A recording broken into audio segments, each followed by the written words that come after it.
Alright, match 1, Jegantha Prowess, post Zendikar Rising. Ironically, no new Zendikar Rising cards this time, but let's give it a shot. Okay, and, normally with my more mid-range type builds, this would be a perfectly serviceable hand, but, I am playing this version that's kind of trying to prioritize fast kills, so I'm really tempted to throw this back. That being said, I actually still think the deck can grind pretty well, even without Seasoned Pyromancer, although that could be wrong, and I guess we'll see.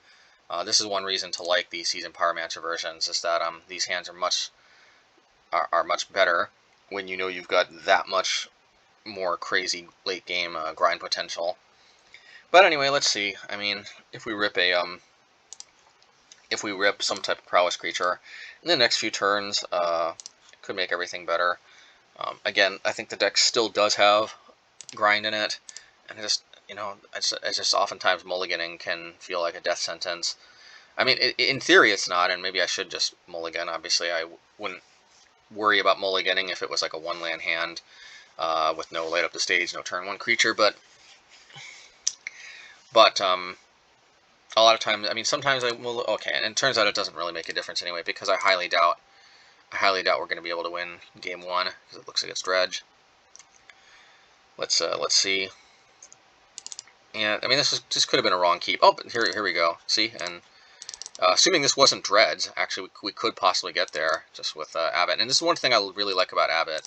I really like the way it's kind of like a split card. It's like a 2-mana card advantage engine late in the game, but early in the game, like right now, we just need a creature, and it can be that too. Okay. Well, the opponent's going to get a ghoul back, but that's really not... The ghoul is not really that concerning. The Ox is a bit more concerning, but actually more so... We've got answers for it, but more so just for its really high Dredge ability to, really churn through a lot of the deck. I can't quite do it just yet. They need 8 cards. I got 1, 2, 3, 4, 5, 6. Other than Ox itself.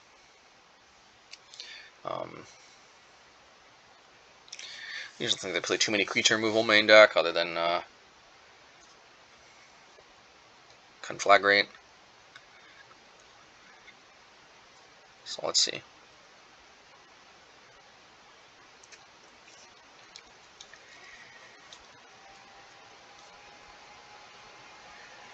Oh, and Speak of the Devil. Interesting, they want it in their graveyard that bad that they just play it out. So, I wonder, obviously Lava Dart is the kind of the most obvious play in a sense. And I will do that, although there is something to be said about just using the slashes while I can. But I do think, for better or for worse, I will have many opportunities to play Flame Slash. Yeah, I'm just going to try to push through as much damage, and then, I've got these Flame Slashes to deal with the Ox and, one other creature, whatever it is, that comes out on their next turn. Could be incorrect, but I don't think I win this game by sitting back. I just gotta push through as much damage when I can. The goal is cross my fingers and hope they don't have another creeping chill in the next few turns. Try to get them down to maybe like 5-ish. I mean, as much as I can, and then try to finish them off with burn. Very unlikely that's going to succeed, but the thing about game 1 in Dredge, if you ever can steal the game, it's just that the board will get completely clogged. So the objective always has to be to reduce their life total as much as possible. Cross your fingers that they don't get another creeping chill. Of course, that's one reason it's such a bad matchup. And then so I'm gonna go for the Clint, yeah, and then try to finish them off with burn. It's very unlikely, but okay. And see, the opponent actually is wise. They realize that's my best chance for victory, so they try to take me off that instead of going for the Ox, which could have been a higher value play, but then I could have pushed through more damage, which they want to avoid at all costs. I'm just going to bring Jegantha back to my hand. It's very unlikely this is going to make a difference, but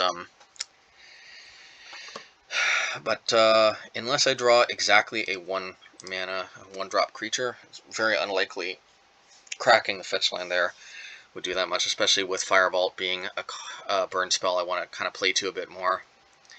in the game. And it looks like fun's over because, you know, they both drew its Creeping Shell and they drew a bunch of and you know, and they can put a bunch of Dredge creatures into play. And I think an Ox is going to be coming out right now.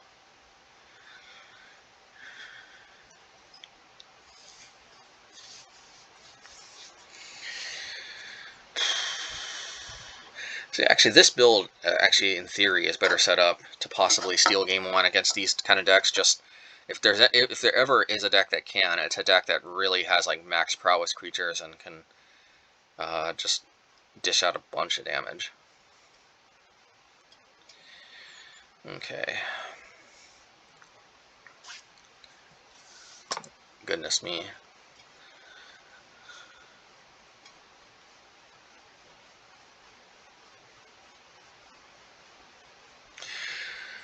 I'd probably just scoop, but I'll play it out a little longer. Make for a little bit better viewing experience, and of course, you know, it's if you can avoid tilt, you know, from just seeing the opponent pull further and further ahead. You know, it is kind of, strictly speaking, just better EV usually to let their clock run down a little more. And this is one of these matchups though where that really doesn't really matter.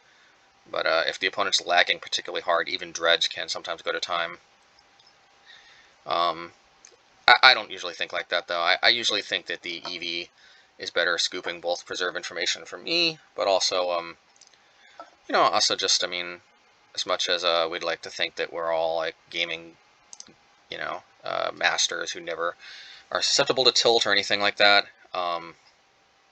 Okay, well, yeah, okay. I think I can have permission to scoop here. This is a, yeah. I mean, I guess I could have scooped earlier, but now we can see how unsurmountable their board is. But anyway, there's definitely some EV to just you know, moving on.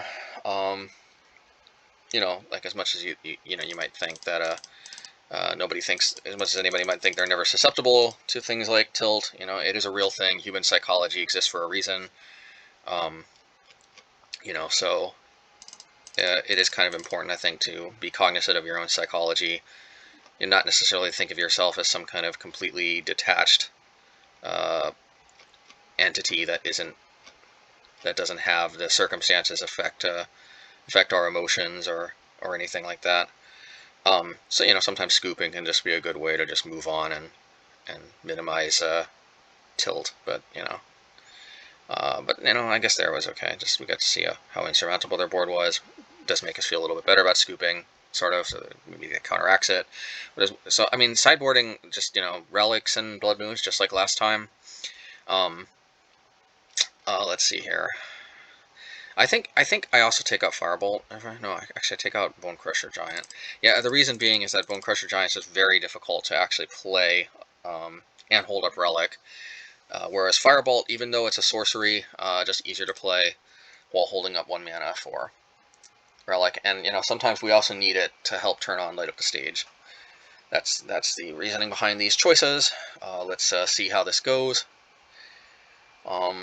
The game strategy, again, as always, is Mull to Relic. And the good news is we don't have to do that this game because it's in our opening hand. Can't complain if there ever was a hand that I'd want to open with Dredge. It's probably something not too far off from this. So to lead on Blister Coil or to lead on Lava Dart, I'm going to lead on Relic or I meant Relic or Blister Coil. And my reasoning is that you know, games 2 and 3 are they're more likely to come down to how many strategic cards I can remove from the opponent's graveyard, like how effectively I can manage the opponent's graveyard, rather than like how much damage I can dish out early. Plus, also Blister Coil opens up the possibility of a Lightning Axe into some type of Dredge creature. You know, so just delaying playing that does kind of well, and it looks like here it doesn't really make that big of a difference. Yeah, I mean, so they're obviously just gonna remove the land, but you know, we'll see. I'm 1 card ahead in terms of managing their graveyard. Creeping Shell I'm not that worried about. The Narco Moebas will put a little bit of pressure on, but thankfully this Lava Dart is going to help. This is where the Forgotten Cave comes in handy, because I can cycle this at end of turn. You know, in theory, if they had Nature's Claim, you know, having Relic up so I could always crack it in response could be an idea. I just really haven't seen them play Nature's Claim in a while, particularly Game 2. It's more likely to be in Game 3 when they know exactly what you're on. That being said, if they were going to bring in something in the blind, you'd think it'd be Nature's Claim. I wonder if they're more on Wilt, though, now, you know, considering that Wilt is less dead if we don't actually present an artifact or enchantment. Yeah. I don't know. Hard to say, but all I know is I haven't seen Nature's Claim specifically for a while. My guess is they moved on to Wilt. I haven't really seen Wilt, though, honestly, in a while. Part of that might be, though, because also I side in Blood Moon, and that cuts them off of green, which is actually kind of nice. Golgari Thug. Okay. I thought I clicked okay. Alright, let's take a crack at their graveyard. Let's cycle Forgotten Cave. Oh yeah, and also kind of experimented a little bit. I do think I'll probably need a new computer to stream, because it was just lagging so much when I sort of experimented with, not quite streaming, but something similar that would tax my computer similarly. Okay, so what's the play here? I don't think I want to put another Dredge creature in their graveyard, so I'm going to just play out. Yeah, go after the Narcomoeba. Actually, a good thing that the trigger gave me another opportunity here. It was strictly correct to go after the land first, just because Life from the Loam makes land a little bit better to remove from their graveyard than the Narcomoeba. I think it's correct for the opponent to attack, and I think ideally they'd be looking for a land to, yeah. And then I think ideally want to play out the Merchant. Actually, pretty nice way to deal with games 2 and 3. You know, they can just have like a 2/3, but it can also kind of loot. A very, very bad looting effect, but I guess a bad looting effect is better than no looting effect. There really wasn't anything we could do about that conflagrate there, because it just hits their graveyard, and now they pass, you know, without passing priority. Now they can have at the Blister Coil Weird and my life total too if they want. I suspect they're probably going to at least assign 2, maybe even 3, maybe even all to Blister Coil Weird, just because I've got this Lava Dart sitting in my graveyard. I have a land untapped, representing maybe another. Well, that's gutsy. I guess I'll just Lava Dart the Thug then. That was not expected. I wonder if they forgot about this, or if this was a part of the plan, so to speak. I'm going to put Amalgam on top, or I don't know. That's fine. Not worth blowing the Relic just yet.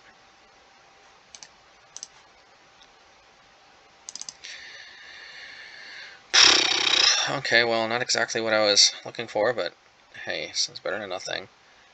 Could actually just crack, but there's literally nothing I'd play anyway, given my philosophy in holding up Relic at all times. I can crack it at end of turn.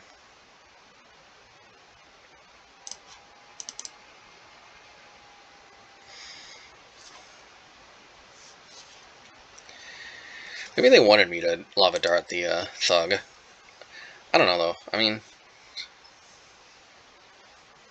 it's not that big of a deal to me. I'll let this stuff resolve.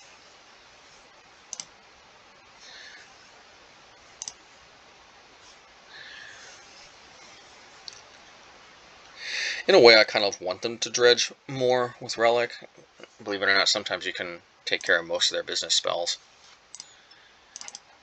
Okay, so I think here play is pretty obvious. Sack this. Go after the Ghoul.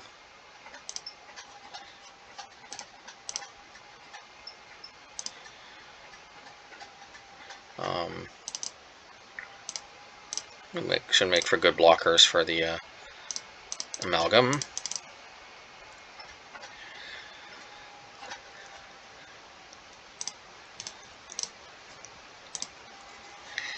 And really, that's kind of how it goes. Is as long as I can survive this onslaught, I'm in okay shape.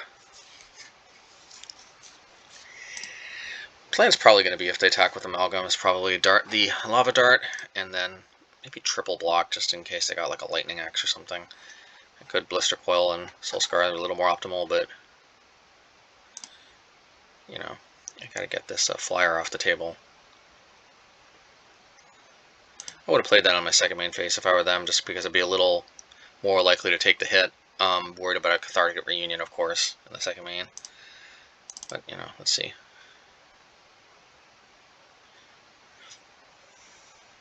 Yeah, reasonable. Hopefully we rip like a Flame Slash or a Lightning Bolt here. Not quite, but hey, now we can return Jegantha.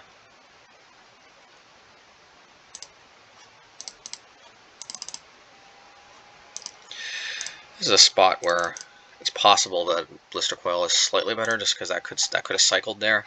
This might be marginally better than putting Jegantha in my hand. We'll see.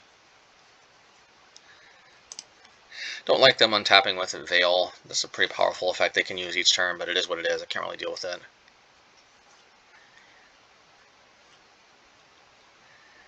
Yeah, it's fine. I mean, it's not fine, but I'm not gonna, you know. Yeah, the Ghoul is one of the easier creatures to deal with, so it is what it is.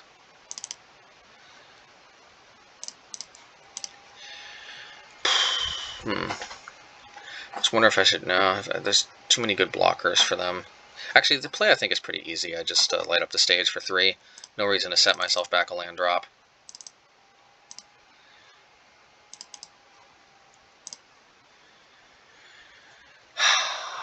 Yeah, that's a little bit unfortunate.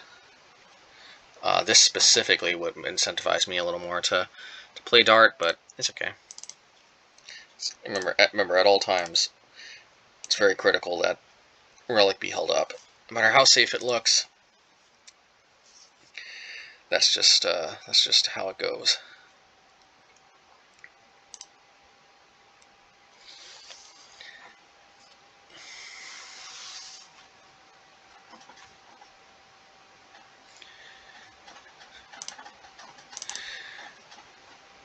Yeah, I think that's wise for the opponent to still be more conservative here.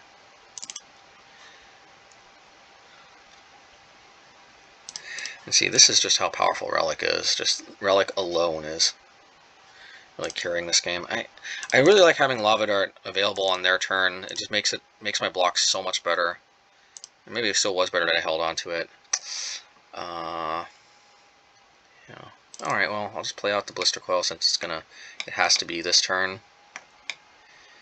Lightning Bolt and Firebolt can be played next turn. No reason to attack just yet. I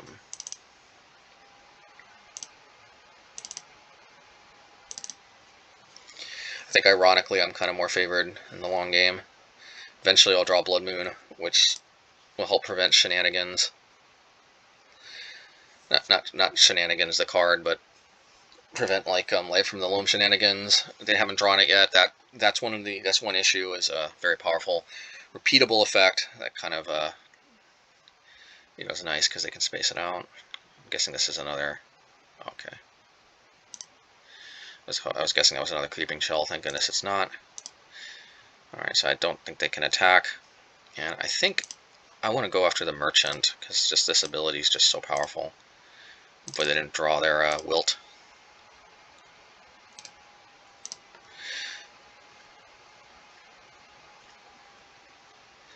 I wonder if they're going to use the ability. No. Okay, well, there's one of my card advantage engines. I'm going to play it first, just because. Alright. Obviously I want to use the Firebolt. The question is, do I want to attack? And I kind of feel like maybe the answer is yes. So if I could bring Prize Amalgam down to a 1/1, I could Lava Dart the Ghoul, and then I could deal insane. I could dish out insane amounts of damage. Still think it's correct to wait though, because also I could have a bigger prowess turn next turn. To go after the Narcomoeba or the Amalgam. I think I'm just gonna... I don't see them really attacking with the Narcomoeba. This could be totally wrong, though.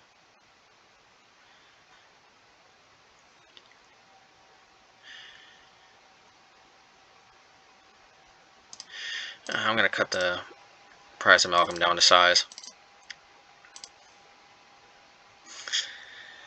I just find it so unlikely they're gonna attack with Narcomoeba.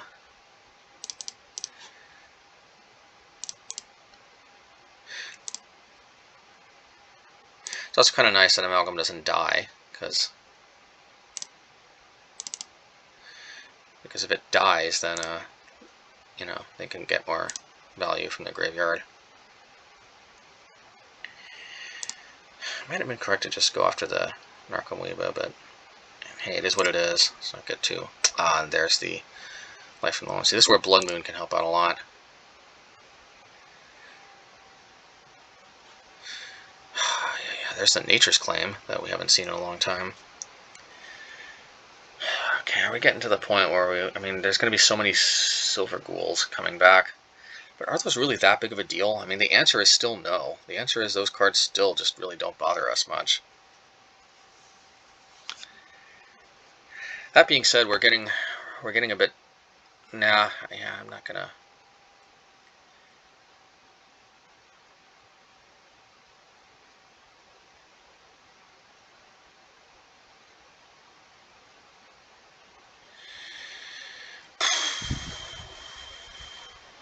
One of the main things is I just like having a big attack. He's coming to play tapped. Alright, let's let this happen. I almost always try to err on the side of patience. There's going to be a lot of... Oh... That punished. They drew a Blast Zone. Well, we can still prevent the ghouls from coming into play. But, oh my goodness, though. This is bad. Alright, let's get rid of the Narcomoeba.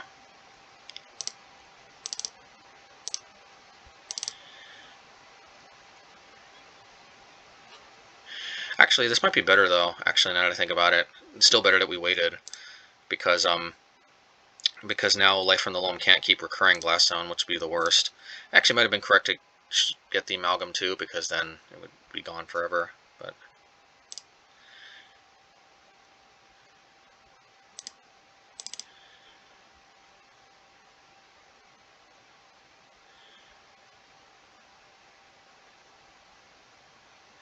the block I have to make.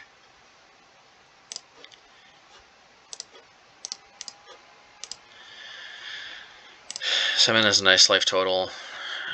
I really don't want to get more lower than that, even though their ghoul is coming back.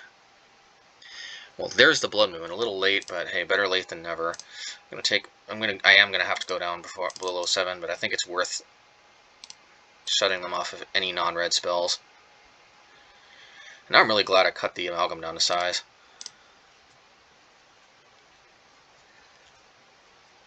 And also glad I went after the Narcomoeba, just because it can't keep chipping away life from the air.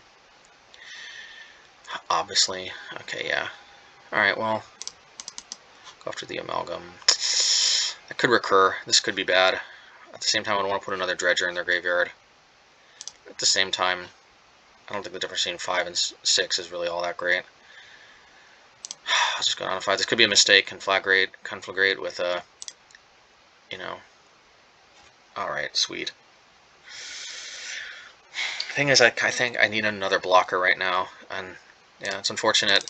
Hopefully they don't have like Cathartic Reunion and a Dredger, but I think I'm hurting a little more for a blocker right now than I am for a way to control the graveyard. But if we can survive one more turn, we'll get as good a chance of as any. Let's see. And this is why having even like just a silly Jegantha as a companion can come in handy. Well, I mean, so we've got the relic, so for that reason, I think I'm okay. Okay, that doesn't make sense to me. Why would they do that? You would think they'd want it in their graveyard. I wonder if they just want on autopilot. But that literally makes no sense to me.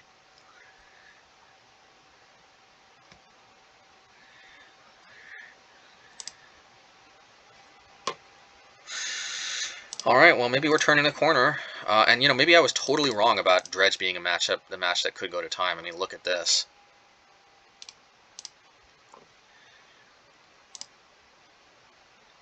Remember, Jegantha can be tapped for 5, and in this deck, most of the time, that's just tap for 1. But I always wonder if I can do some really silly splash using Jegantha's ability, but no. The answer is no. Okay. More Blood Moons. And unlike the Pyromancer version, no real way to pitch them. They have no real way to remove one that I'm aware of with only red, so... Still, there's a reason to hold on to it. Actually, that could have been for Prowess triggers. Could have been a mistake, but I think okay. Now they can't play that that thug that's stuck in their hand.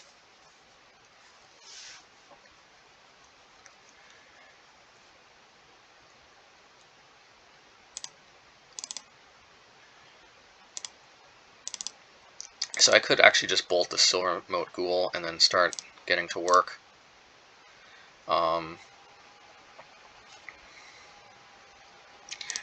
Seems like a decent plan to me. Maybe I arguably should have done this one turn earlier.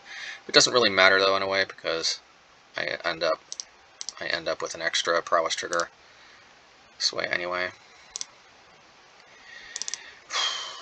I think it's worth taking 1 damage off of Amalgam. That could be totally wrong, but I do want to just close the game, and they're out of ways to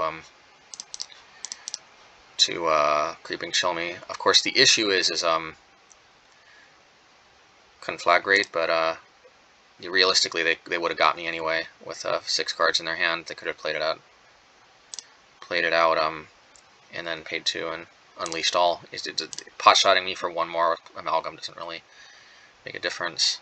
Okay, they conceded, I guess, because of time concerns. All right, well, interesting. Let's go to game 3. Any changes? This actually, the way this played out does make me kind of wonder if maybe I'm rethinking that maybe Bone Crusher is actually better. And the reason being is that I don't have Seasoned Pyromancer anymore for grinding in the late game. So, Firebolt gets tagged usually along with my own Relic Cracks. And without Seasoned Pyromancer, I think Bone Crusher is a necessary evil in a little way to have a little more staying power. It allows me to crack Relic a little bit later. Anyway, let's see. So I can have more of a board presence, so I'm not as threatened. And I can hold back Relic even more patiently. Alright, is this version any good? We'll see. This is literally the first time playing this specific version. I just thought, oh, well, I gotta keep these hands, because if you think about it, I've literally mulled games to 4 and still won with just 1 land and 1 relic. So why would I not keep a 7-card hand with 1 land and 1 relic if I could and would and did and would again mull to 4 looking for just a land and a relic. This could go wrong, but trust me, this is, believe it or not, just land and relic is as close to the nuts as you're gonna get.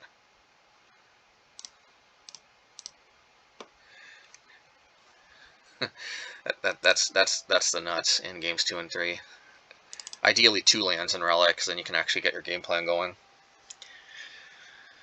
But if they don't have a big Cathartic Reunion, I think you've got a chance. But they got shenanigans. Well, see, this is where we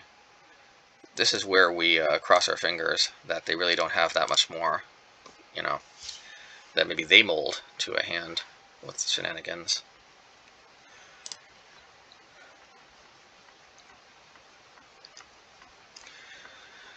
Alright, we've got to try to get there the old-fashioned way. Shenanigans is a good one. goes to their graveyard, but thankfully it looks like they don't really have much else going on. I think I'm going to go for the Abbot just because I mean, light up the stage is a more guaranteed way to get a land, but this way we could develop our board and hopefully nag a land off the top. Okay. One of the things I like about Abbot, like right here, is that one way or the other, it will dig me closer to a land. Either it will reveal it, and I can play it, or it'll get a non-land card like Bone Crusher Giant here out of the way, making it that much more likely that I'll draw a land next turn. It's one very nice thing. I don't have that many turns. Eventually they're going to get their engines revving. I smell a Clone Flag Rate. They're going to just put in their yard, and then they can deal a bunch of damage. We'll see.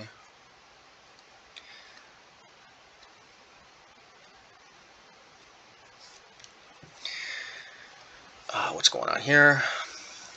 I don't know. See, that's another thing actually about Bomat Courier, is it being an artifact randomly gets hosed. You know, if we had Bomat here instead of Blister Coil, they could shenanigans it. Not the hugest deal, but at the same time, something just to think about. Okay, I can live with that. Well, I'm still gonna try to develop my board and hit that other land. One way or the other, I will dig closer. All right, sweet. I just gotta keep getting in there. Oh, that was actually incorrect. I should have attacked first. Normally, I'm pretty good about remembering Blister Coil. You know, just the free advantage of being able to untap. It's highly unlikely that the opponent's gonna... Number one, they don't seem to be playing Bloodghast, but even if they did, it's highly unlikely they'd put me down below 10 and or at 10 and then start swinging with Bloodghast the same turn. But it could theoretically happen. It's also very unlikely I'd want to block with my Blister Coil anyway, but something to keep in mind. And the good news is I think we're set up to win next turn if they can't deal with our board. Yeah. Hopefully draw land. Yeah, so I don't think there's any way we don't win this. Nice. So obviously let's just here I'm doing this to turn up light up the stage. Lava Dart would be even more overkill. That's about the only thing really worth digging for. But, you know, hey, we can dig, why not? Yeah, I'm not gonna get greedy.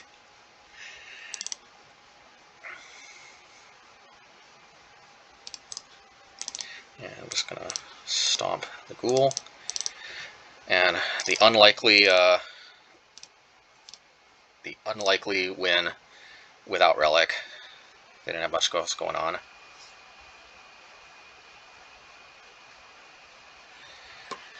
Alrighty.